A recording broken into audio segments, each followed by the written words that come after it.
Dhukkubni super powers akka China akka America jilbeeffachiise waan laaftuumi system ajaa'iba warra qabu warra nuclear bombiin osoo irratti kabuu taate irraa baraaramee deemuudhaaf qophii gahaa qabu dhukkubni kun hulaa cufsiisee jira jechuudha. Cal goorisiisee jira jechuudha. Nu biiti hiyyeettiin biiti ganama qursii nyaannee iraata nyaannuuf of shakkinu biiti namni kiniini xiqqaa dhabee dhukkuba xiqqaan kana keessa jirru dhukkuba kana qoosatti fudhachuu hin qabnu.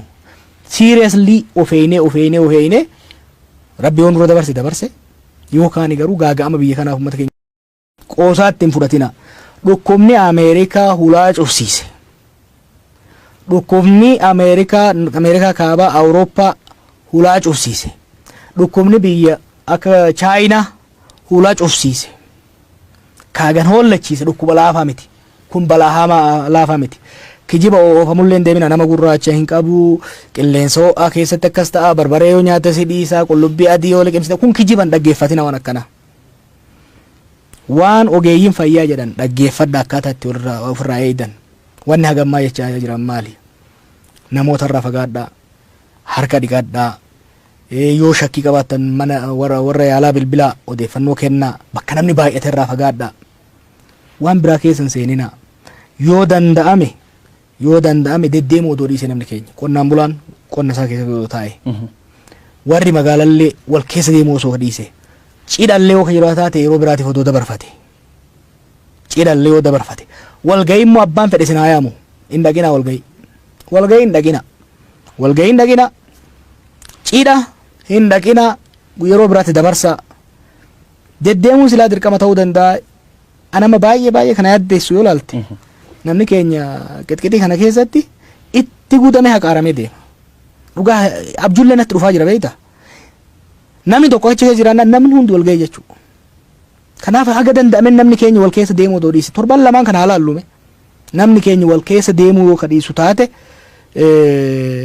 haga danda'ametti kana jechuun rifatee tasgabbaa'ee wanni biraa immoo namni keenya ofirraa eegu abaluun kukkufaa kanaafuu rakkoo qabaa nama san irratti waa goona ta'uu hin qabu. Namni yoo kan shakkamu taate mana yaalaa bilbilee ogeeyyiin fayyaa waan kana akka itti handal godhan waan beekaniif namoota sanitti warra ogeeyyatti geessuu malee walirratti illee gamuun wal jibbuun quba walitti qabullee hin barbaachisu. Dhuguma namni baay'een lubbuun irraa baraarama. Akkam babal'anne ka barbaannu. Kanaaf namni illee wal tuqullee hin qabu. Walitti illee gamuu hin qabu garuu namni mana ofii keessatti hamma danda'ametti sochii daldalaatis laaffifatee sochii adda addaas laaffifatee irratti fuulleffachuu. Wanni an dhaamu dhukkubni irran deebi'a. Dhukkubni super powers akka China akka America jilbeeffachiise waan laaftuumi system ajaa'iba warra qabu warra nuclear bombiin osoo irratti kabuu taate irraa baraaramee deemuudhaaf qophii gahaa qabu dhukkubni kun hulaa cufsiisee jira jechuudha. Cal goorisiisee jira jechuudha. Nu biiti hiyyeettiin biiti ganama qursii nyaannee iraata nyaannuuf of shakkinu biiti namni kiniini xiqqaa dhabee dhukkuba xiqqaan kana keessa jirru dhukkuba kana qoosatti fudhachuu hin qabnu. Seriously ofeeyne rabbi waan dura dabarse yookaan garuu gaaga'ama biyya kanaaf uummata keenya